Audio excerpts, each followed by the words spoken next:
नमस्कार दोस्तों, दिग्गज एकेडमी के ऑनलाइन प्लेटफॉर्म पर मैं आपका सभी विद्यार्थियों का हार्दिक स्वागत करता हूं। जैसा कि आप सभी को हम सभी को मालूम है कि अभी विभिन्न प्रतियोगी परीक्षाओं का दौर चल रहा है। आने वाले समय में कुछ परीक्षाएं आयोजित भी होने वाली है, जैसे सेकंड ग्रेड हो गई, फर्स्ट ग्रेड हो गई, आरएस की मुख्य परीक्षा हो गई और भी कई परीक्षाएं जो है पटवार की हो गई, ग्राम सेवक की हो गई। तो कुछ वो परीक्षाएं आने वाले समय में आ जाएगी और कुछ आने वाली है, तो आप सभी उनकी अच्छी तैयारी कर रहे हैं।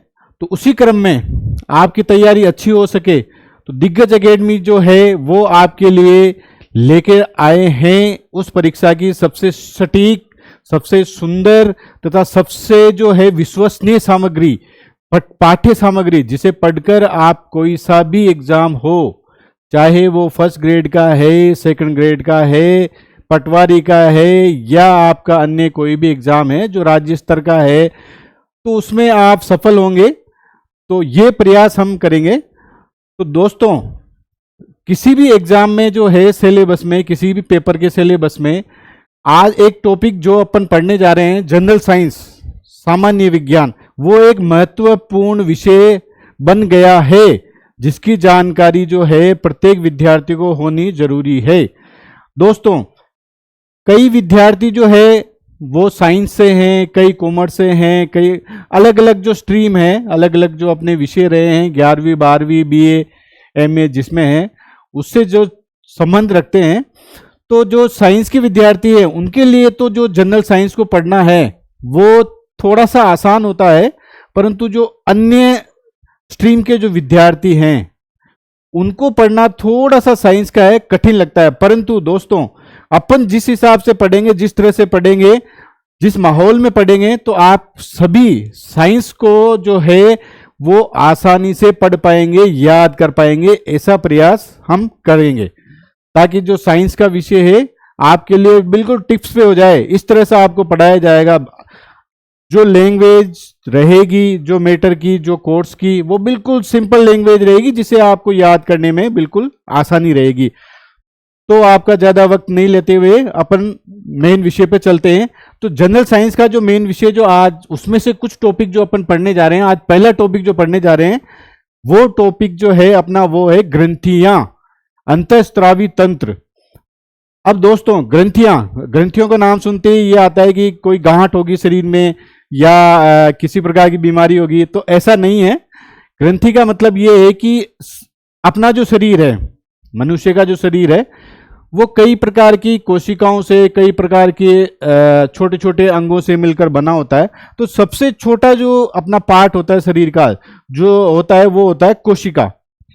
तो कोशिकाएं मिलकर क्या बनाती है? अंग बनाती है। कोशिकाएं ऊतक बनाती है, ऊतक जो मिलकर क्या बनाते हैं? अंग बनाते हैं। और जो विभिन्न प्रकार के जो ऑर्गन्स है शरीर में, चाहे वो आपके सिर के ले लो, चाहे आपके पैर के ले लो, चाहे आपके टेस्ट के ले लो, चाहे जो भी अंग हैं अपने शरीर के, आंतरिक बाह्य जो भी हैं, वो सब मिलकर क्या बनाते हैं? एक तंत्र का निर्माण करते हैं। और तंत्री क्या बनाता है? शरीर बनाता है। तो शरीर किसका बना होता है? तंत्रों का, सिस्टम्स का, विभिन्न प्रकार के सिस्टम, जैसे सर का सिस्टम है, नर्वस सिस्टम, उससे मिलकर बना होता है। और अपने जो अलग अलग सिस्टम्स होते हैं वो मिलकर क्या होते हैं? पूरे शरीर का निर्माण करते हैं। तो उसी में से एक सिस्टम, इंटरनल, आंतरिक सिस्टम जो अपन आज पढ़ने जा रहे हैं वो है एंडोक्राइन सिस्टम, अंतःस्रावी तंत्र।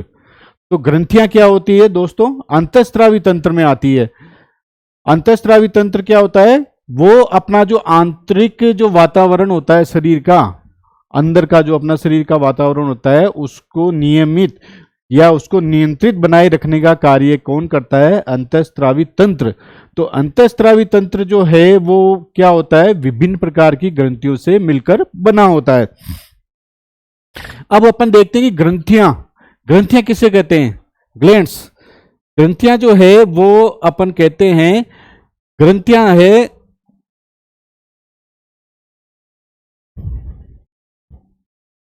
विभिन्न प्रकार के, यानी विभिन्न प्रकार की कोशिकाओं का समूह है, यह कहलाता है ग्रंथियां। ग्रंथियां क्या कहलाता है, एक बार फिर से, कि विभिन्न प्रकार की कोशिकाओं का समूह मिलकर एक ग्रंथि को बनाता है, तथा ग्रंथियां वह होती है जो तरल पदार्थ स्रावित करती है। ग्रंथियां किसे कहते हैं, कि ग्रंथियां हैं वो विभिन्न प्रकार की कोशिकाओं से मिलकर बनी होती है तथा ये एक प्रकार का तरल पदार्थ स्रावित करती है जो कि शरीर के विभिन्न अंगों के संचालन तथा उनके समन्वय के लिए क्या होता है, आवश्यक होता है। अब विभिन्न प्रकार के कार्य, चाहे वो भोजन हो गया आपका, चाहे वो पाचन हो गया आपका, चाहे वो आपकी आधार उपापचय दर BMR जिसे बोलते हैं वो हो गई, आपके जनन हो गया, प्रजनन हो गया, आपकी वृद्धि हो गई, तो विभिन्न प्रकार के जो कार्य है शरीर के वो कौन करता है, ग्रंथियों से स्रावित होने वाला स्राव। इसके विस्तृत रूप से अपन आगे देखेंगे। तो पहला जो अपन ने देख लिया कि ग्रंथियां किसे कहते हैं, विभिन्न प्रकार की कोशिकाओं का समूह क्या कहलाता है, ग्रंथियां कहलाता है, तथा ग्रंथियां जो है वो तरल पदार्थ का स्रावित करती है। अब ग्रंथियां जो है वो अपन मुख्य रूप से उनको दो भागों में बांट सकते हैं, दो भागों में उनको डिवाइड किया गया है, परंतु ग्रंथियां जो है अपन इनको तीन भागों में भी बोल सकते हैं। तीसरा भाग जो है वो मैं आपको बताऊंगा, जो आमतौर पर उसको बोला नहीं जाता है या कहीं पढ़ा नहीं जाता है, परंतु वो होता है मिक्स्ड, जिसको बोलते हैं मिक्स्ड ग्लैंड। क्या बोलते हैं, मिक्स्ड ग्लैंड। तो ग्रंथियों को जो है मुख्यतः दो भागों में बांटा गया है, वह है बाह्य स्रावी ग्रंथियां और अंतःस्रावी ग्रंथियां, परंतु इनका एक तीसरा भाग भी होता है, वो होता है मिक्स्ड ग्लैंड। अब अपन मिक्स्ड ग्लैंड क्या होता है, मैं संक्षिप्त रूप से उसकी जानकारी आपको बता देता हूं कि मिश्रित ग्रंथियां जो होती है वो ग्रंथियां होती है या इस प्रकार की ग्रंथियां होती है जो बाह्य स्रावी और अंतःस्रावी दोनों प्रकार का व्यवहार करती है। मिक्स्ड ग्रंथियां जो होती है वो एक प्रकार से उनके जो एक भाग जो होता है वो बाह्य स्रावी रूप से कार्य करता है, एक भाग होता है वो अंतःस्रावी रूप से कार्य करता है। मतलब जो बाह्य स्रावी ग्रंथियों की तरह भी व्यवहार करते हैं और अंतःस्रावी ग्रंथियों की तरह भी व्यवहार करते हैं, दोनों का मिला जुला रूप, मिक्स रूप, वो होते हैं मिक्स्ड ग्लैंड। इसको विस्तृत रूप से अपन आगे पढ़ेंगे जब आगे टॉपिक आएगा मिक्स्ड ग्लैंड का, जिसका उदाहरण होता है अग्नाशय, उसके बारे में पढ़ेंगे जब अपन विस्तृत रूप से इसको देखेंगे। तो सबसे पहले अपन देख ले, ग्रंथियां दो प्रकार की होती है, बाह्य ग्रंथियां एक्सोक्राइन ग्लैंड, अंतःस्रावी ग्रंथियां एंडोक्राइन ग्लैंड। अब बाह्य स्रावी ग्रंथियां, इनको अपन देखते हैं कि ये क्या होती है। बाह्य स्रावी ग्रंथियां, जैसे कि नाम से स्पष्ट हो रहा है कि बाह्य स्रावी ग्रंथियां वो होती है जिनको अपना स्राव, जिनके पास अपना स्राव को छोड़ने के लिए नलियां होती है। कुछ ऐसे साधन होते हैं जिससे वो क्या है कि अपना जो सीक्रेशन है उस सीक्रेशन को क्या होती है, जिस अंग तक जाना है, जहां पे उसको काम करवाना है, वो वहीं भेजती है। तो बाह्य स्रावी ग्रंथियों के पास क्या होता है, अपना स्राव छोड़ने के लिए, अपना स्राव विभिन्न अंगों तक पहुंचाने के लिए क्या होती है, नलिका। तो बाह्य स्रावी ग्रंथियां वह होती है जिनमें नलिकाएं पाई जाती है या नलिका युक्त ग्रंथियां होती है, तथा इनका स्राव क्या कहलाता है, एंजाइम कहलाता है। जैसे एक सिंपल सा अपन देखते हैं कि अपन कई बार जैसे खेत में पानी दे रहे हैं, तो एक क्या होता है कि खेत में पानी दे रहे हैं तो एक तो खेत से जैसे मोटर से इंजन से पानी निकाला, पूरा क्या हुआ, खेत में छोड़ दिया। एक क्या होता है कि साहब एक खेत को छोड़ के दूसरे खेत में देना है, तो अपन क्या उसमें पाइप लगाते हैं, पाइप से पानी भेजते हैं। तो उसी प्रकार से बहिस्रावी ग्रंथियों के लिए क्या होता है, अपना स्राव जो है विभिन्न अंगों तक भेजने के लिए क्या होता है, पाइप होता है, एक तरह की नलियां होती है। तो जिससे क्या है कि ये अपना जो स्राव होता है, जिसे कि अपन क्या बोलते हैं, एंजाइम। तो एंजाइम को ये जो है अपने जिस टारगेट अंग, जिस लक्ष्य, मतलब जिस लक्षित अंग तक, जिस पार्ट तक पहुंचाना होता है, वहां ये उसको पहुंचा देती है। तो बाह्य स्रावी ग्रंथियां क्या होती है, बाह्य स्रावी ग्रंथियां नलिका युक्त होती है तथा इनका स्राव क्या होता है, एंजाइम कहलाता है। उदाहरण कुछ अपन देख लेते हैं। लेक्रिमल ग्लैंड जो कि आंखों में होती है, सीबेशियस ग्लैंड जो होती है वो स्किन में होती है, श्वेत ग्रंथियां भी होती है वो जो तो अपनी त्वचा में होती है। सीबेशियस ग्लैंड जिनसे तेल जैसा पदार्थ स्रावित होता है, जिसको अपन अपने चेहरे पर, इन पे महसूस भी कर सकते हैं। कई बार ऑयली स्किन हो जाती है अपनी किसी विशेष मौसम में, या तो वो क्या होती है, सीबेशियस ग्लैंड के कारण ही होती है। अब श्वेत ग्रंथि, पसीने की ग्रंथि, पसीना अमूमन अपने आता ही है तो सभी जानते हैं, तो वो किस कारण से होता है, श्वेत ग्रंथि कारण होता है, जो कि क्या होती है, बहिस्रावी ग्रंथि होती है। अब फेरुमिनस ग्रंथि है जो कान में होती है, जो कि अपनी वैक्स बनती है कान में, उसके लिए जिम्मेदार होती है। काउपर्स और प्रोस्टेट ग्रंथियां जो होती है वो होती है male reproduction, male reproductive organ जो होते हैं, पुरुष जननांग, जिनमें स्थित होती है, इनका भी कार्य कुछ एंजाइम स्रावित करना होता है, जो कि अपनी जनन क्षमता में जो है वो बनाए रखते हैं उसको। बार्थोलिन ग्रंथियां जो होती है वो महिला जननांग में स्थित होती है। ब्रूनर्स ग्रहणी में होती है। लीवर जो होती है वो, जैसा कि सभी जानते हैं, आमतौर पर लीवर वो अपने एक बहिस्त्रावी ग्रंथि है तथा ये एक शरीर की सबसे बड़ी ग्लैंड है, जो कि अपने पाचन में, उपापचय में, डिटॉक्सिफिकेशन में महत्वपूर्ण कार्य करती है। इससे भी कई प्रकार के जो एंजाइम स्रावित होते हैं, जिनमें जो पित्तरस होता है उसका बना, जो कि पाचन में महत्वपूर्ण होता है, उसका स्राव जो होता है वो कौन करता है? लीवर। पेराइटल और फंडिक ये आमाशय में होते हैं, पाचन से संबंधित होते हैं, पाचन को बढ़ाने का कार्य करते हैं या उसको करने का कार्य करते हैं।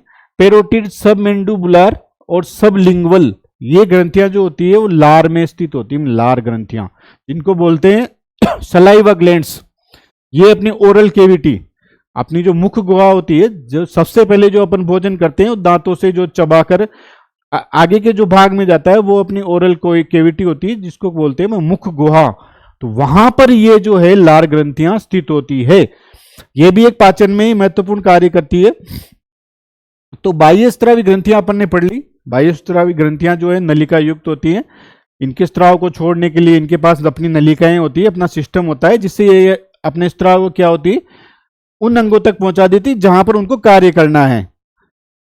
उदाहरण अपन ने देख ही लिए इनके।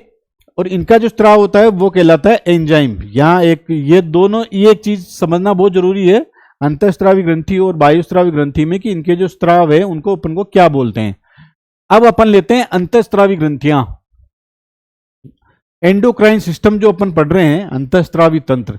अब अपन ने शुरू में पढ़ा है कि तंत्र किससे मिलकर बना होता है? विभिन्न प्रकार के अंगों से मिलकर बना होता है। और अंग किससे मिलकर बने होते हैं? ऊतक से, कोशिकाओं से।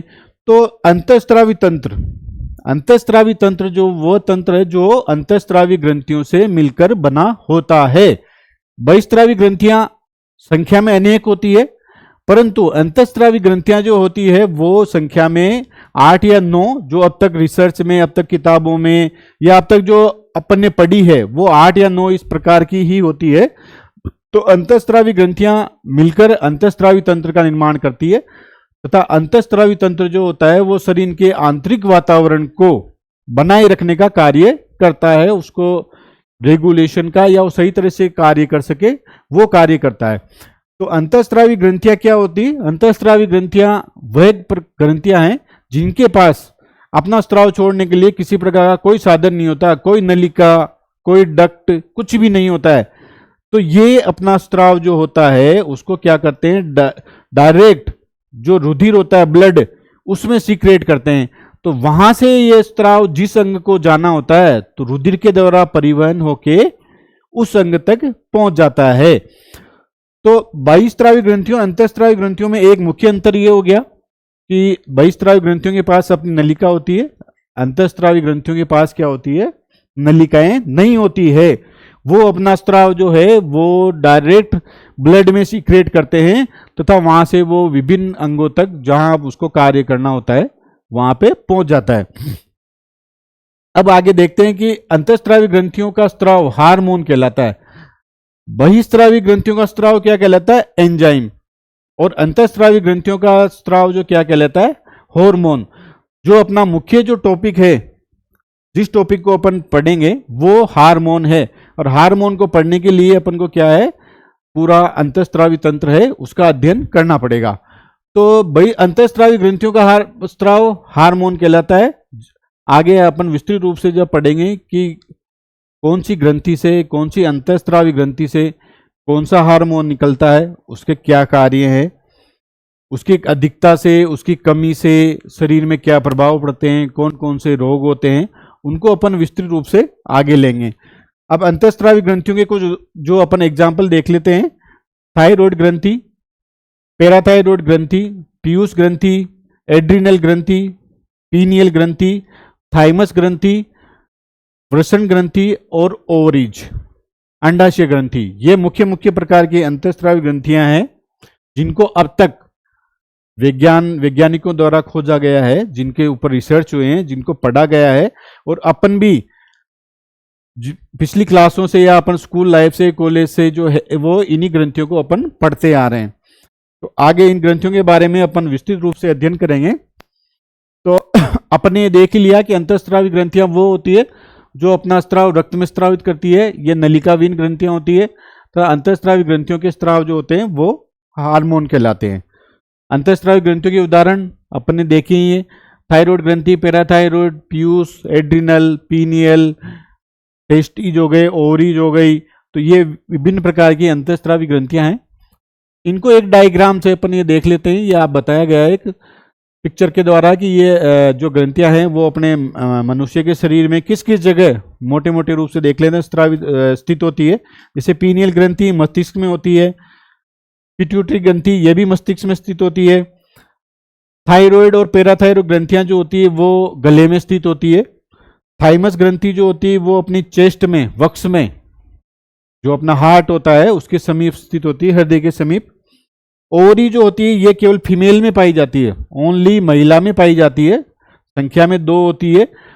और महिला के जो जनन अंग हैं, रिप्रोडक्टिव ऑर्गन, उनमें स्थित होती है। टेस्टिकल या टेस्टिज जो हैं वृषण, ये केवल मेल में, मादा अपने नर में, नर मनुष्य में जो होते स्थित होते हैं। तथा ये जो है पुरुष जनन अंग का एक महत्वपूर्ण भाग है, पुरुष जननांग में स्थित होते हैं। पेंक्रियाज जो होती है ये एक मिक्स्ड ग्लैंड है, इसको विस्तृत रूप से अपन आगे देखेंगे जब मिश्रित ग्रंथियों का अध्ययन करेंगे उस टाइम पे। थायराइड ग्रंथियां मैंने बताई दी है कि गले में होती है, थायराइड और पैराथायराइड। एड्रिनल ग्रंथि जो होती है वो अपनी किडनी, वृक्क जिसको बोलते हैं, उसके ऊपर स्थित होती है। एड्रीनल, एड यानी ऊपर और रीनल यानी हो गया वृक्क, इसीलिए इसका नाम क्या है, एड्रिनल, यानी वृक्क के ऊपर टोपी के समान, गुर्दे की जो टोपी लगाते हैं ना अपन, केप लगाते हैं सर में, वैसे ये क्या होती है, गुर्दे की टोपी होती है, केप होती है। तो ये स्थित होती है एड्रिनल ग्रंथि वृक्क के ऊपर। प्लेसेंटा, अब इसमें अपन ने देखा, उदाहरण में अपन ने देखा कि साहब ये ग्रंथियां जो है 8 प्रकार की, यही अंतःस्रावी ग्रंथियां। अब कंफ्यूजन यहां पैदा होता है कि साहब प्लेसेंटा, प्लेसेंटा को अंतःस्रावी ग्रंथि क्यों कहते हैं? प्लेसेंटा एक अंतःस्रावी ग्रंथि पर हमेशा के लिए नहीं है, ये ऑलवेज नहीं होती है, हमेशा के लिए नहीं होती है, ये कुछ समय के लिए, जब गर्भावस्था होती है, जब फीमेल में गर्भावस्था होती है उसी के दौरान प्लेसेंटा का निर्माण होता है। बस उस 9 महीने के समय के लिए ही प्लेसेंटा जो है एक प्रकार से अंतःस्रावी ग्रंथि के रूप में कार्य करता है। इसके द्वारा 2 हार्मोन जैसे HCG, human chorionic gonadotropic hormone, HCG, और एक रिलैक्सिन हार्मोन होता है, 2 प्रकार के हार्मोन का स्त्रावण किया जाता है। इस कारण से इसको क्या बोलते हैं अपन, एंडोक्राइन ग्लैंड भी बोलते हैं, पर यह अल्प समय के लिए होती है शरीर में। HCG और रिलैक्सिन हार्मोन जो हैं वो प्लेसेंटा द्वारा स्रावित किए जाते हैं गर्भावस्था के दौरान। इसका विस्तृत वर्णन जब अपन ओवरी पढ़ेंगे, अपनी जो ये अंतःस्रावी ग्रंथि है, अंडाशय, उसका अध्ययन करेंगे, उस दौरान इन हार्मोन के विस्तृत रूप से अपन अध्ययन करेंगे कि इनका क्या कार्य है। ये अपन ने एक पिक्चर के थ्रू जो है अपन ने ये पढ़ा कि अंतःस्रावी ग्रंथियां जो है वो शरीर में किस किस जगह स्थित होती है। कोई भी अगर आप किसी भी चीज को अगर पढ़ रहे हैं, आप एक ये अच्छी चीज है कि किसी भी चीज का जब आप अध्ययन कर रहे हैं, उसको याद कर रहे हैं, तो आप इसको एक डायग्राम के थ्रू समझें, उससे क्या होगी, आपको चीजें क्या आसानी से याद होगी। तो इसे अपने डायग्राम से एक देखा है। अब अपन कुछ ये जो नोट्स देख लेते हैं शॉर्ट में। जैसे पेंक्रियाज जो होती है उसको मिक्स ग्लैंड बोलते हैं, जैसा कि मैंने बताया ये मिश्र ग्रंथि है। मिश्र ग्रंथि क्यों बोलते हैं, उसका कारण ये है कि इसका जो 98% पार्ट जो होता है, 98% जो पार्ट होता है वो जो है वो एक्सोक्राइन ग्लैंड यानी बहिस्त्रावी ग्रंथियों की तरह कार्य करता है। ये एक हार्मोन स्त्रावित, ये जो है वो एंजाइम स्त्रावित करता है। 98% जो पार्ट है अग्नाशय का वो एंजाइम स्त्रावित करता है, और वो एंजाइम क्या है, भोजन के पाचन के लिए आवश्यक होते हैं। तो ये क्या है, इसका 98% जो भाग है अग्नाशय का वो क्या कार्य कर रहा है, बहिस्त्रावी तंत्र की तरह कार्य करता है, बहिस्त्रावी ग्रंथि की तरह कार्य कर रहा है। इसका 2% पार्ट वो क्या कार्य, वो एंडोक्राइन अंतःस्रावी ग्रंथि अंतःस्रावी तंत्र की तरह कार्य कर रहा है। तो इसीलिए अग्नाशय को क्या बोलते हैं, मिक्स्ड ग्लैंड, मिश्रित ग्रंथि। क्यों बोलते हैं, क्योंकि 98% भाग जो इसका है वो कार्य कर रहा है बहिस्रावी ग्रंथि की तरह, और 2% जो पार्ट है वो किसकी तरह कार्य कर रहा है, अंतःस्रावी ग्रंथि की तरह। तो ये एक पार्ट तो ये एंजाइम स्रावित करता है, और एक पार्ट क्या स्रावित करता है, हार्मोन। जो जब अपन अध्ययन करेंगे अग्नाशय का तो उस तरह विस्तृत रूप से देखेंगे इन दोनों पार्ट को, कि इनमें जो 2% जो पार्ट है ये अंदर का अग्नाशय का जो है एंडोक्राइन सिस्टम की तरह कार्य करता है। तो ये 3 प्रकार की कोशिकाएं होती है, लैंगरेस द्वीप समूह होते हैं, उनसे विभिन्न प्रकार के 3 प्रकार के हार्मोन स्रावित होते हैं। तो उसको विस्तृत अध्ययन वहां करेंगे, परंतु अपन ने एक मोटा सा यहाँ पे एक आइडिया ले लिया, एक अपन ने ये जान लिया, समझ लिया कि साहब इसको मिक्स ग्लैंड क्यों कहते हैं।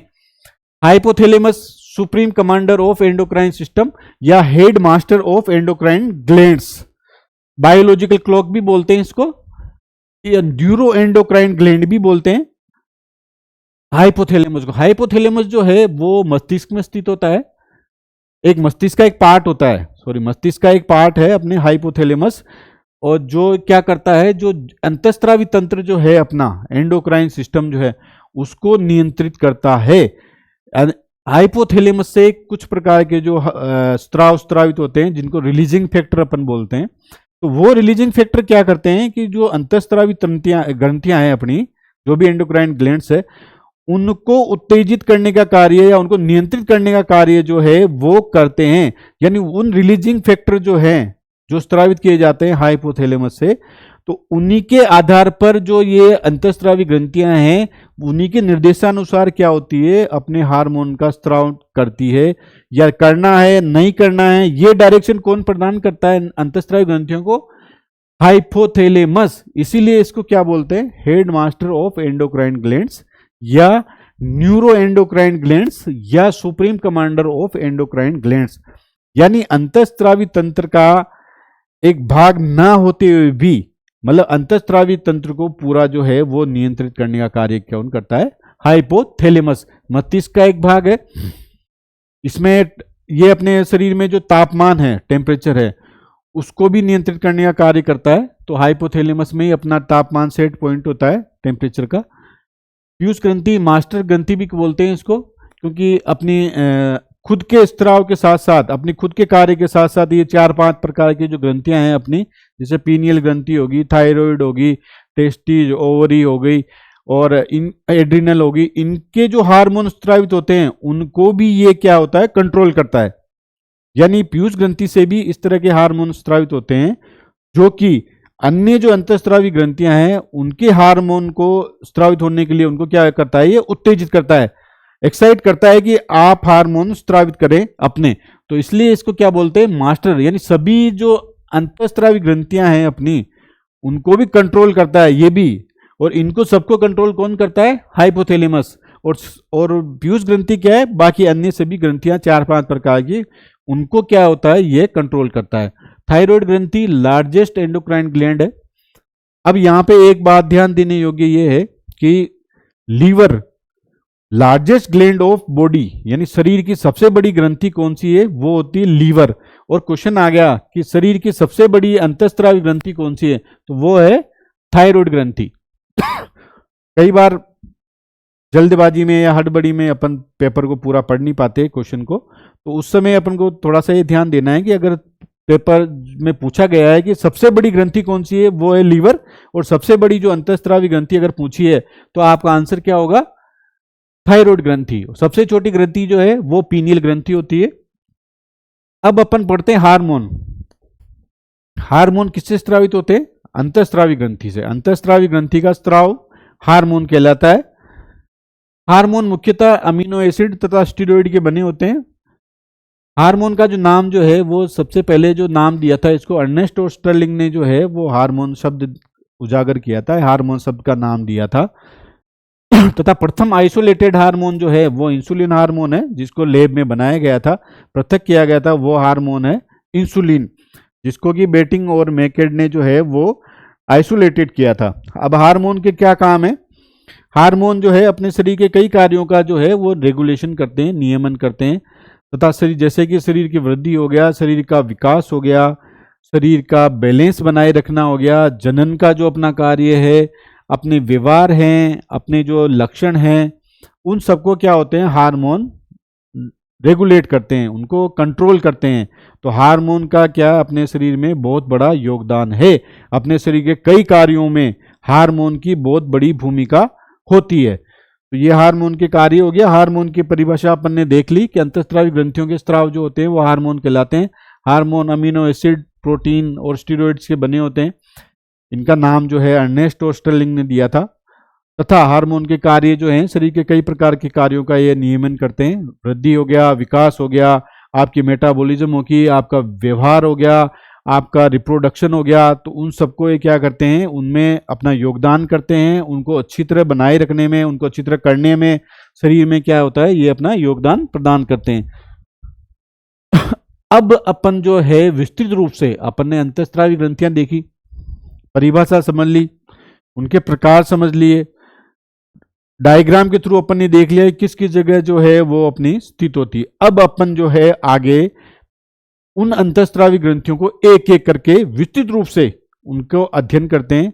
उनके द्वारा क्या हार्मोन स्रावित किए जाएंगे, उनका क्या नाम है, उनके क्या कार्य हैं, उनके कम होने से, ज़्यादा होने से या अच्छी तरह सीक्रेट नहीं होने से क्या क्या बीमारियां होगी, तो उनको अपन अब है विस्तार से अपन पढ़ेंगे। तो सबसे पहले जो अंतःस्रावी ग्रंथि जिसका अध्ययन अपन करने जा रहे हैं वो है पीयूष ग्रंथि। जैसा कि अपन ने देखा कि ये जो है master gland of endocrine system, सभी अंतःस्रावी ग्रंथियों का एक मास्टर होता है, कमांडर है ये पीयूष ग्रंथि। पीयूष ग्रंथि जो है वो मस्तिष्क में स्थित होती है तथा मस्तिष्क के नीचे लटकी रहती है, तथा एक स्पिनोइड बोन होती है। स्पिनोइड बोन की सेला टर्सिका गुहा, गुहा बोलते हैं केविटी। ये चित्र के थ्रू अपन देख पा रहे हैं कि ये मस्तिष्क है। मस्तिष्क में जो ये सेला टर्सिका गुहा है, स्पिनोइड बोन की सेला टर्सिका गुहा है, उसमें ये स्थित होती है। एक तरह से लटकी रहती है मस्तिष्क में, तो सेला टर्सिका गुहा में स्थित होती है। मटर के दाने के समान होती है। वेट जो है 0.6 ग्राम के आसपास होता है। बहुत छोटी ग्रंथि होती है। इसे मास्टर ग्रंथि भी कहते हैं, क्योंकि इस ग्रंथि के स्त्राव द्वारा जो है टेस्टिज हो गया, ओवरीज हो गई, एड्रिनल ग्रंथियां होगी, थायराइड ग्रंथि होगी, पीनियल ग्रंथि होगी, उन ग्रंथियों के जो हार्मोन हैं, उन ग्रंथियों के स्त्राव है, उनको भी नियंत्रित करने का काम करती है। इसलिए इस ग्रंथि को क्या बोलते हैं? मास्टर ग्रंथि भी बोलते हैं। यानी अपना काम तो करेगा, जो करेगा अपना काम तो करेगी, परंतु जो दूसरों का जो काम है उसको भी नियंत्रित करेगी। ये काम है, इसलिए इसको क्या बोलते हैं अपन? मास्टर ग्रंथि बोलते हैं। पीयूष ग्रंथि जो है वो सेला टर्सिका गुहा जो होती है उसमें स्थित होती है। इसमें तीन, जिसकी जो दो लोब होती हैं, पोस्टीरियर लोब, एक एंटीरियर लोब। यह हाइपोथैलेमस है, इसके जस्ट ऊपर स्थित होता है। तो इसकी दो पालियां होती हैं। अगर हिंदी में अपन देखें तो दो पाली होती है, अग्रपाली, पश्चपाली, तथा अंग्रेजी में अपन इसको देखें पोस्टीरियर लोब और एंटीरियर लोब। अब इन दोनों लोब के द्वारा विभिन्न प्रकार के हार्मोन स्रावित किए जाते हैं, तो उनका एक एक करके अपन अध्ययन करने। अब ये एक अपने सिंपल आपके तो ये डायग्राम से समझाया है। ये पीयूष ग्रंथि हो गई। पीयूष ग्रंथि की जो दो पालियां, अग्रपाली और पश्चपाली, एंटीरियर लोब और पोस्टीरियर लोब। अब एंटीरियर लोब द्वारा जो हार्मोन स्रावित किए जाते हैं उनका जो अपन उदाहरण है ग्रोथ हार्मोन, वृद्धि हार्मोन भी बोलते हैं इसको, prolactin hormone, follicle stimulating hormone, luteinizing hormone, thyroid stimulating hormone TSH, adrenocorticotropic hormone तथा मिलेनोसाइट स्टिमुलेटिंग हार्मोन। ये अग्रपाली जो है पीयूष ग्रंथि की जो एंटीरियर लोब है उसके द्वारा ये जो हार्मोन है ये स्रावित किए जाते हैं। अब एक पोस्टीरियर लोब, पश्चपाली द्वारा दो प्रकार के हार्मोन का स्रावण किया जाता है, जिनमें एक है ऑक्सीटोसिन हार्मोन और दूसरा है anti diuretic hormone, ADH hormone. ADH भी बोलते हैं इसको बोलते हैं वेसोप्रेसिन। वेसोप्रेसिन हार्मोन भी बोलते हैं, एडीएस भी बोलते हैं, एंटी डायूरेटिक हार्मोन भी बोलते हैं। तो पीयूष ग्रंथि की जो है वो अग्रपाली यानी एंटीरियर लोब द्वारा ये प्रकार के हार्मोन, ग्रोथ हार्मोन हो गया, प्रोलेक्टिन हो गया, फॉलिकल स्टिमुलेटिंग हार्मोन हो गया, ल्यूटिनाइजिंग हो गया, मेलिनोसाइट स्टिमुलेटिंग हार्मोन हो गया, आपका जो है एड्रिनोकोर्टिकोट्रोफिक हार्मोन हो गया, ये हार्मोन स्रावित किए जाते हैं।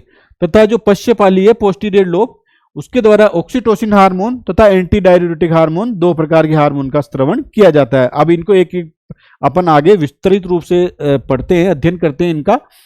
अब सबसे पहला हार्मोन जो अपन लेते हैं ग्रोथ हार्मोन, वृद्धि हार्मोन।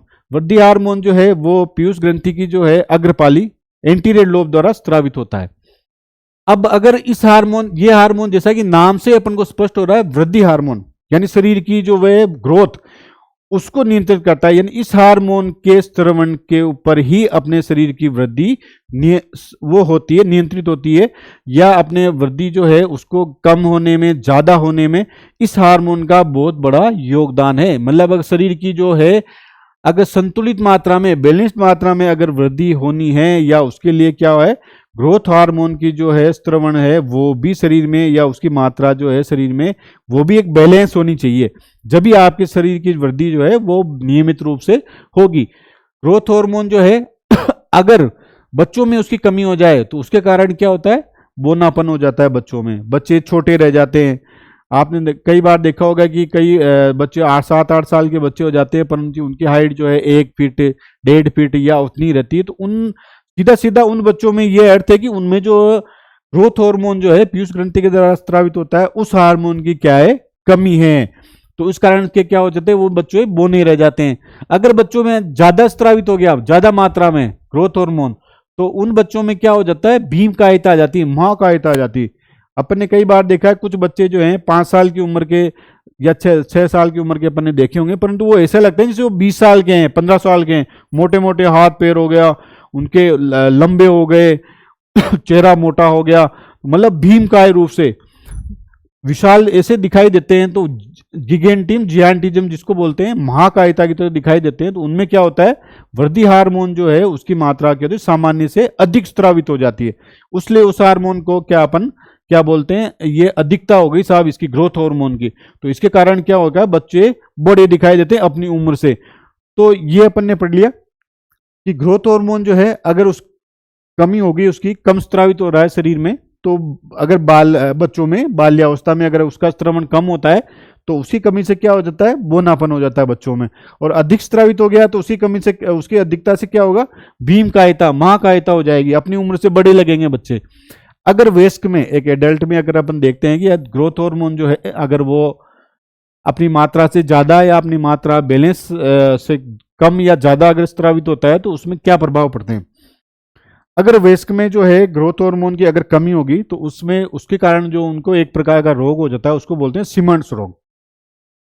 तो सीमंड्स डिजीज जो होती है वो क्या होती है कि एक वयस्क व्यक्ति में अगर वृद्धि हार्मोन, ग्रोथ हार्मोन जो है अगर उसकी कमी हो गई, अगर वो अपनी बैलेंस मात्रा से, नियमित मात्रा से अगर कम स्रावित हो रहा है, तो उसको क्या हो जाएगा, सीमंड्स रोग हो जाएगा।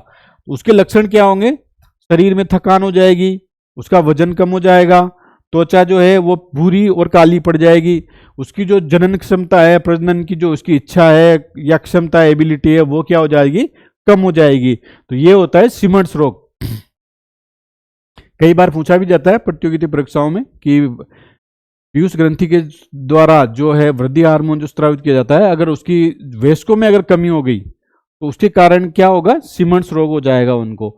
अगर वयस्क में ग्रोथ हार्मोन की अधिकता है, अगर अपनी सामान्य मात्रा से अगर ग्रोथ हार्मोन जो है वो ज्यादा स्रावित हो रहा है, तो उसको क्या हो जाएगा, एक्रोमेगेली।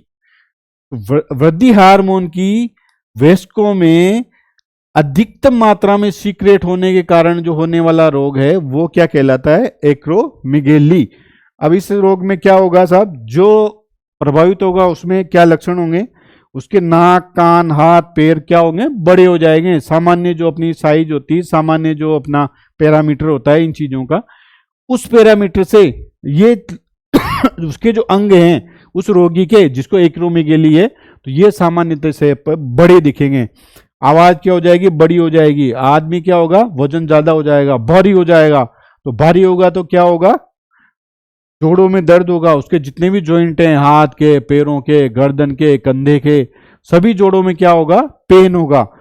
तो एक्रोमेगेली रोग जो है वो किससे होता है, वृद्धि हार्मोन जो है, ग्रोथ हार्मोन जो है, उसकी अधिक मात्रा में स्रावित होने के कारण, सामान्य से अधिक मात्रा में स्रावित होने के कारण वयस्कों में, एडल्ट में ये रोग होता है। तो इसको बोलते हैं एक्रोमेगेली। नाक, कान, हाथ, पैर बड़े हो गए, वजन बढ़ गया, आवाज मोटी हो गई उसकी, ये उसके लक्षण है।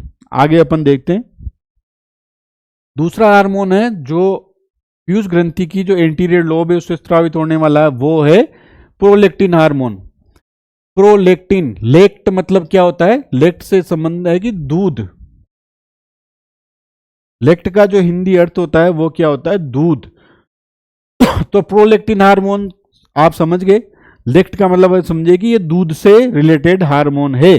प्रोलेक्टिन हार्मोन क्या है, दूध से संबंधित हार्मोन है।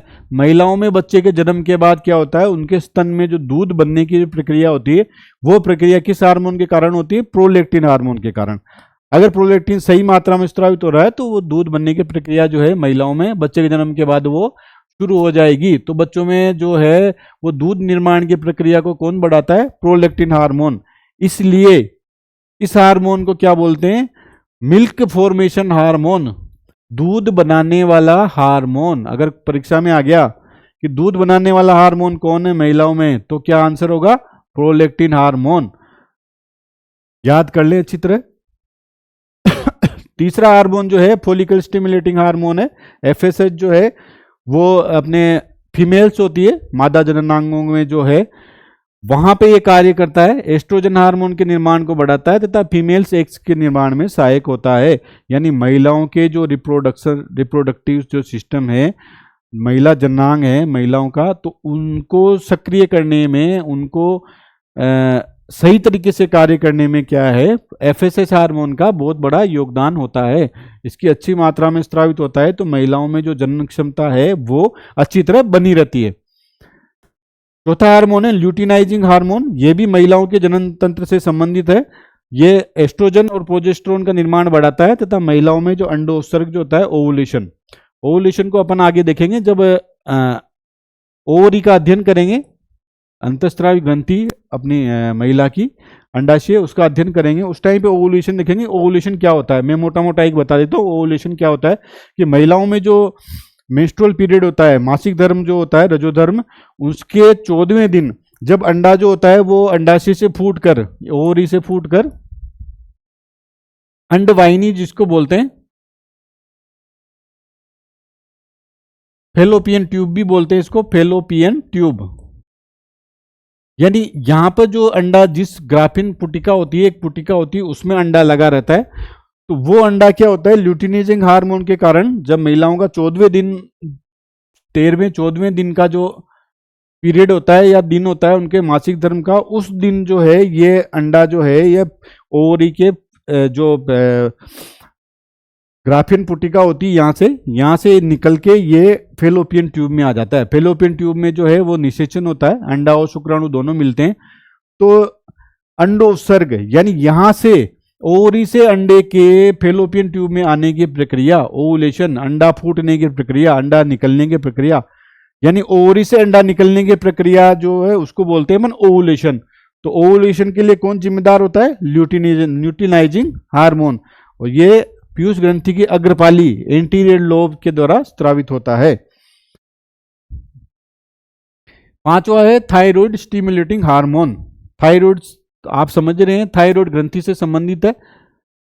अब थायराइड ग्रंथि को ये क्या करते हैं, उत्तेजित करने वाला हार्मोन। स्टिमुलेटिंग मतलब क्या होता है, उत्तेजित करना, स्टिमुलेट मतलब उत्तेजित करना। तो ये हार्मोन क्या करता है, थायराइड ग्रंथि को उत्तेजित करता है कि आप अपने जो हार्मोन है T3, T4 तथा कैल्सिटोनिन,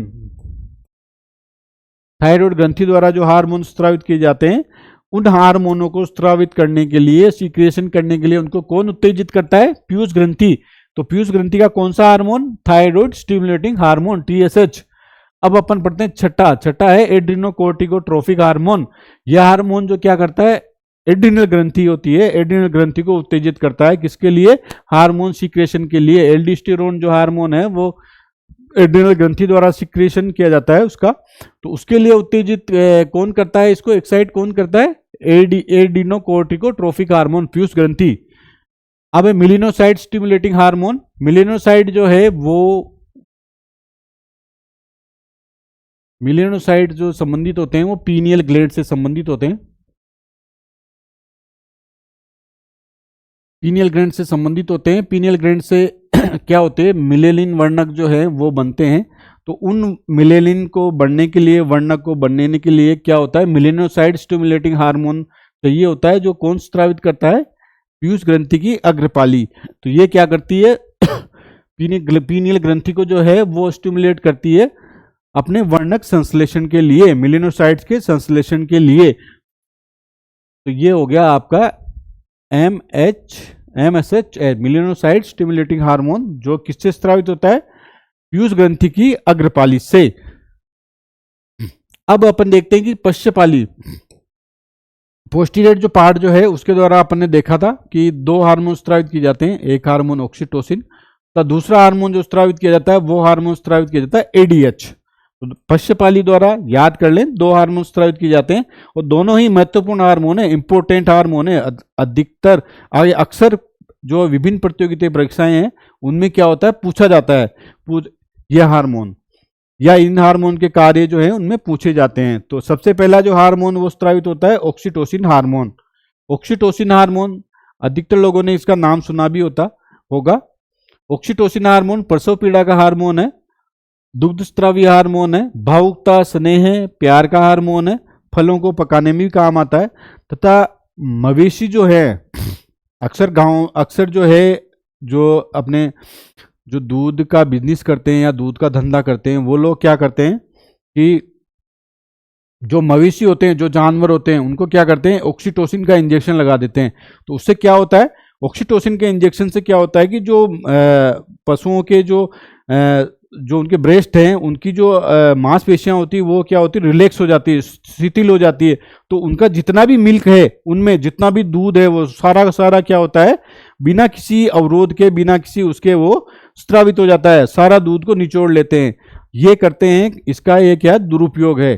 जो भी अपने मवेशियों को पाल रहे हैं या दूध का बिजनेस कर रहे हैं, वो लोग क्या करते हैं? मवेशियों को दूध को मात्रा बढ़ाने के लिए कि पूरा पूरा दूध निकाल लूं मैं तो पशुओं से, बिल्कुल भी नहीं छोड़ूं उनके लिए, तो उनको क्या होते हैं? ये ऑक्सीटोसिन इंजेक्शन लगाते हैं। इसका कई दुरुपयोग है, ये इसके कई हानिकारक जो परिणाम होते हैं। जैसा कि आजकल देखा जा रहा है कि कई लोगों को जो कैंसर के मामले, ये जो मामले बढ़ रहे हैं, वो इसी कारण से बढ़ रहे हैं कि आप उन मवेशियों को ऑक्सीटोसिन का इंजेक्शन लगाया जा रहा है। दूसरा एक है कि फलों को पकाने में वैसे एथिलीन गैस काम में आती है, परंतु क्या ऑक्सीटोसिन जो इंजेक्शन है वो भी आजकल क्या फलों में, सब्जियों में, उनमें लगाने लग गए हैं, ताकि उनकी वृद्धि जो है वो अपने तय समय से पहले हो जाए।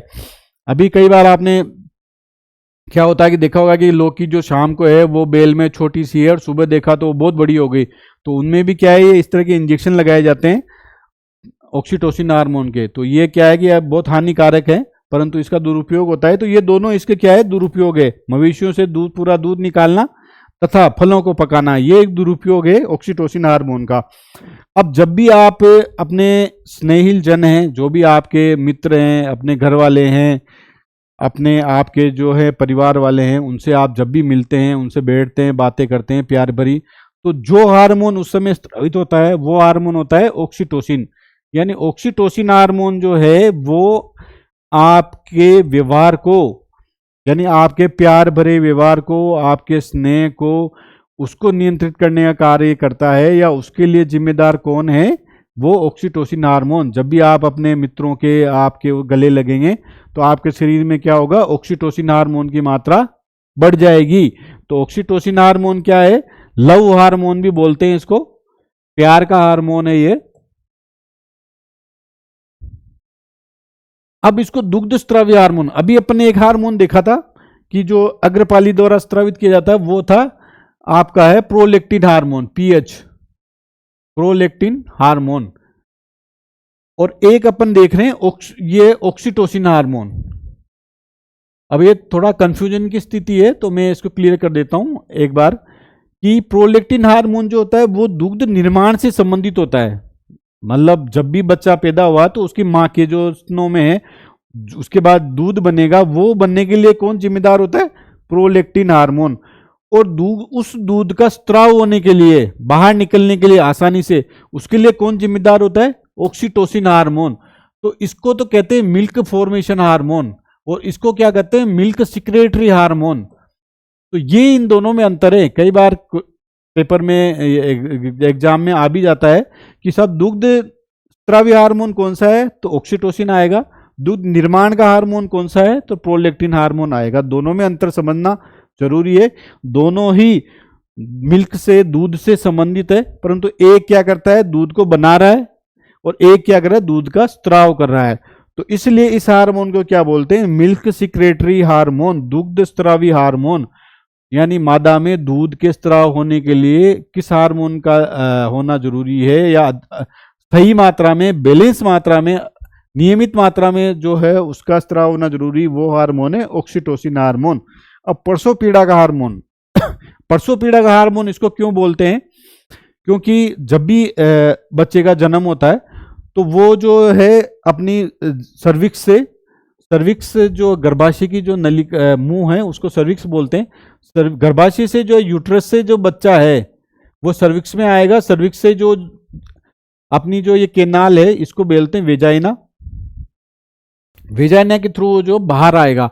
तो यहाँ की जो मसल्स है, ये मसल जो है वो थोड़ी सी थिक होती है, टाइट होती है। तो ऑक्सीटोसिन हार्मोन क्या करता है? इन मसल्स को डायलेट करता है, इन मसल को क्या रिलैक्स कर देता है, थोड़ी चौड़ी कर देता है, डायलेट कर देता है, जिससे क्या होता है कि बच्चा जो है आसानी से बर्थ केनाल से बाहर निकल जाए, यूट्रस से वो क्या होता है बाहर निकल जाए, उसका आसानी से जन्म हो जाए। तो वो कार्य कौन करता है? Oxytocin hormone. पहले चिकित्सा जो है अपने हॉस्पिटल्स वगैरह हैं उनमें डिलीवरी के टाइम पे ये इंजेक्शन लगाया जाता था। अब तो इन चीज़ों का उपयोग बंद कर दिया गया है, क्योंकि अन्य और भी अच्छी जो है वो औषधियाँ आ गई है मार्केट में या साइंस में। तो परंतु पहले के पिछले वर्षों में इस ऑक्सीटोसिन इंजेक्शन का प्रयोग किया जाता रहा है कि बच्चा डिलीवरी जो है वो आसानी से हो जाए। उसके लिए क्या है? ऑक्सीटोसिन हार्मोन का प्रयोग किया जाता है। इसके इंजेक्शन लगाए जाते थे पहले। तो इस हार्मोन को क्या बोलते हैं? प्रसव पीड़ा का हार्मोन। यानी जो प्रसव पीड़ा है उसको आसान बनाने वाला हार्मोन। यानी जो अपनी महिलाएं हैं, वो माताएं हैं, वो बच्चे को जन्म देने के दौरान क्या है, ज़्यादा दुखी न पाए, ज़्यादा दुखी नहीं हो, तो आसानी से बच्चे का जन्म हो जाए। तो उसके लिए कौन सा हार्मोन जिम्मेदार है? प्रसव पीड़ा का हार्मोन। तो ऑक्सीटोसिन हार्मोन जो है वो एक परीक्षा की दृष्टि से एक इंपॉर्टेंट हार्मोन है। आप इसको कहीं ना कहीं इसका क्वेश्चन जो है वो पूछा ही जाता है। तो इसको अच्छी तरह याद कर लें, समझ लें। एक बार मैं फिर बता देता हूं कि ये जो हार्मोन है ये पीयूष ग्रंथि की जो पश्चपाली है, पोस्टीरियर लोब, उसके द्वारा स्रावित होता है। प्रसव पीड़ा का हार्मोन है, आसानी से बच्चे के जन्म में सहयोग करता है। दुग्ध स्रावी हार्मोन है, जब माताओं में बच्चे के जन्म के बाद दूध बनता है तो वो आसानी से बाहर निकल जाए, बच्चा उसको पी ले, उसके लिए मददगार होता है। भावुकता, स्नेह, प्यार का हार्मोन है, लव हार्मोन भी कहते हैं। आपके अंदर जो है प्रेम की भावना को बनाए रखने के लिए हार्मोन का स्रावित होना अच्छी मात्रा में बहुत जरूरी है। फलों को पकाने में काम आता है, परंतु ये इसका दुरुपयोग है, मिसयूज है। तथा मवेशियों के दूध को स्त्राव करने में काम आता है, यह भी इसका मिसयूज है। अब अपन पढ़ते हैं पश्चपाली द्वारा स्रावित एक अन्य महत्वपूर्ण हार्मोन, इंपोर्टेंट। इससे भी एक जो है क्वेश्चन जो है परीक्षाओं में अक्सर पूछा जाता है। तो ये हार्मोन कौन सा हार्मोन है? ADH, anti diuretic. अब यूरेटिक से आप समझें कि यूरेटिक का मतलब हो गया यूरिन, पेशाब। तो इससे क्या समझ में आ रहा है आपके कि एंटी डायूरेटिक हार्मोन जो है वो अपने मूत्र से संबंधित है, अपने पेशाब जो है उससे संबंधित है, किडनी से संबंधित है, या किडनी से होने वाली क्रियाओं से संबंधित है। तो एंटी डायूरेटिक क्यों बोलते हैं? एंटी मतलब क्या है? विलोम, ओपोजिट है उसका। डायूरेटिक किसका? कि अधिक मात्रा में जो यूरिन आना है उसका ये कौन है? विरोधी है। यूरिन का अत्यधिक मात्रा में आने का ये क्या है? विरोधी है, विरोध करता है अत्यधिक मात्रा में यूरिन के आने का। तो ये क्या काम करेगा? यूरिन की अत्यधिक मात्रा को कैसे कंट्रोल करेगा कि यूरिन अधिक मात्रा में नहीं आए? तो ये क्या करता है, पानी से जो यूरिन होता है अपना, उस यूरिन से क्या होता है, जल और जो अपने मिनरल्स होते हैं उनके एब्जॉर्प्शन को क्या होता है, ये बना करता है। उनका जो है बैलेंस क्या होता है, यूरिन में जो जल होता है तथा यूरिन में जो मिनरल्स होते हैं उनका क्या बैलेंस क्या ये बनाए रखता है। तो इस तरह ये क्या काम करता है कि यूरिन जो है अधिक मात्रा में आने का ये क्या विरोध करता है, यूरिन सही मात्रा में आए उसको बनाए रखता है। तो उसके लिए अपन को कौन सा हार्मोन जिम्मेदार है, एडीएच, यानी एडीएच सही मात्रा में स्रावित होना अपने शरीर के लिए बहुत आवश्यक है। अन्यथा अपनी जो यूरिन जो है, पेशाब जो है, उसकी जो वॉल्यूम है, उसकी जो मात्रा है वो क्या होगी, गड़बड़ा जाएगी। तो रुधिर दाब को नियंत्रित करने में भी सहायक होता है। अब एक चीज मैं आपको बताता हूं कि जब भी अपन चाय पीते हैं या अल्कोहल पीते हैं, जो कई व्यक्ति जो हैं वो शराब का सेवन करते हैं, अल्कोहल का, तो चाय और अल्कोहल पीने से क्या होता है, ये जो हार्मोन है वो कम स्त्राव होने लग जाता है। मतलब शरीर में ये मैसेज जाता है, अगर किसी व्यक्ति ने चाय बार बार पी है या अल्कोहल पिया है तो उसके शरीर में क्या मैसेज आएगा कि एडीएच जो है उस हार्मोन का स्त्रावण क्या होगा, कम हो जाएगा। पीयूष ग्रंथि क्या करेगी, अगर आपने चाय पी, अल्कोहल पी लिया तो पीयूष ग्रंथि क्या करेगी, एडीएच हार्मोन का जो स्त्रावण है उसको क्या होगी, कम कर देगी। अब कम करते क्या होगा, आपके यूरिन में से पानी का और मिनरल्स का अवशोषण नहीं हो पाएगा। यह हार्मोन अगर कम हो गया तो क्या होगा, आपका जो जल है यूरिन में, पेशाब में जो आपका जल है उसको क्या होगा, अवशोषण नहीं हो पाएगा। अवशोषण नहीं हो पाएगा तो क्या होगा, वो जो मात्रा बढ़ेगी आपके शरीर में, जो पानी की मात्रा बढ़ेगी, पानी की मात्रा वो क्या पेशाब के रूप में बाहर निकलती जाएगी। तो आपकी जो फ्रीक्वेंसी है, आपका वॉल्यूम है यूरिन करने का, वो वॉल्यूम जो है यूरिन का वो क्या होगा, इंक्रीज हो जाएगा। सामान्यतः जैसे अपन 1 से 1.5 लीटर प्रतिदिन यूरिन पास करते हैं तो ये मात्रा कहां पहुंच जाएगी, 10 से 15 लीटर में पहुंच जाएगी प्रतिदिन में। तो क्या हो गया, एडीएच हार्मोन की कमी से क्या हुआ कि अपन को बहुमूत्रता, पोलीयूरिया की शिकायत हो गई, बीमारी हो गई अपन को। अगर अपन ने जैसे अल्कोहल और कॉफी या चाय का इसका सेवन किया तो एडीएच हार्मोन क्या हो गया, कम स्रावित होने लग गया। तो इस कारण क्या हुआ, अपन को बार बार पेशाब आने लग गया, पेशाब का वॉल्यूम जो है, फ्रीक्वेंसी है वो क्या हो गई, बढ़ गई। तो इस स्थिति को अपन क्या बोलते हैं, डायबिटीज इंसिपिडस। बार बार पेशाब आने की प्रक्रिया जो है, बीमारी जो है, लक्षण है, उसको अपन क्या बोलते हैं, डायबिटीज इंसिपिडस, DI। तो व्यक्ति अगर चाय, कॉफी, अल्कोहल का अगर मात्रा में सेवन करता है तो उसके एडीएच हार्मोन का स्रावण कम हो जाता है तथा उसको क्या होता है, डायबिटीज इंसिपिडस नामक बीमारी हो जाती है, जिसमें क्या होता है, उसको बार बार बाथरूम आता है, बार बार पेशाब आता है। सामान्य से 10 गुना ज्यादा उसका जो है वॉल्यूम जो है, वो बार बार यूरिन पास करने की जो फ्रीक्वेंसी है वो बढ़ जाती है तथा ये लक्षण पोलीयूरिया कहलाते हैं। पोलीयूरिया का मतलब होता है बार बार बाथरूम आना। अब एडीएच की अगर कमी होगी तो ये क्या, पेशाब में पानी बढ़ जाएगा, आपको पेशाब ज्यादा आता है। अगर एडीएच की अधिकता है तो क्या होगा, यूरिन में से पानी जो है वो कम हो जाएगा, यूरिन की जो फ्रीक्वेंसी है वो आपकी कम हो जाएगी। तो ये एडीएच हार्मोन अपन ने देखा, एंटी डाययूरेटिक हार्मोन, पीयूष ग्रंथि की पश्चपाली से स्रावित होता है। इस हार्मोन की कमी ज्यादा से क्या होता है, अगर कमी हो गई तो डायबिटीज इंसिपिडस नामक आपकी जो है बीमारी हो जाएगी। आपको ज्यादा है तो आपका यूरिन पास करने की जो प्रक्रिया है, यूरिन पास करने की जो फ्रीक्वेंसी वो हो जाएगी कम। अब अपन ने एक चीज और पढ़ी होगी, सुनी होगी, वो होती है diabetes mellitus, DM, diabetes mellitus.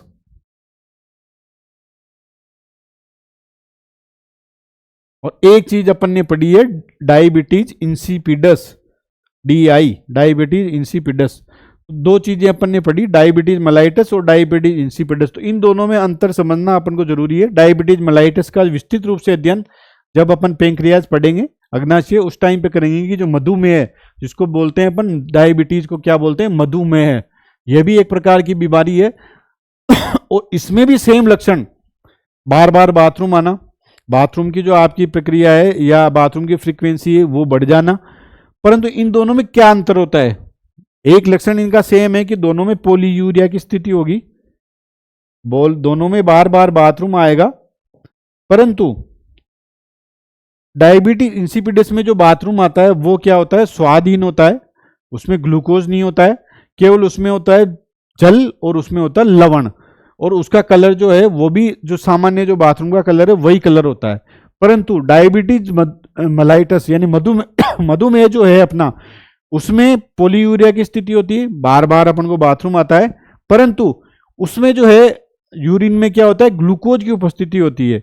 उसमें क्या होगा? ग्लूकोज होगा, और उसका जो स्वाद होगा वो मीठा होगा, तथा उसका जो कलर भी है वो चेंज हो जाएगा यूरिन का। तो ये इन दोनों बीमारियों में ये अंतर है। दोनों में एक लक्षण सेम है, वो है कि रोगी को बार बार बाथरूम आता है, बार बार मूत्र पास करने की इच्छा होती है, बार बार वो यूरिन पास करता है। ये लक्षण दोनों में सेम है, परंतु स्वाद जो है अंतर है, उनमें आने वाले जो मोलिक्यूल्स हैं उनमें अंतर है।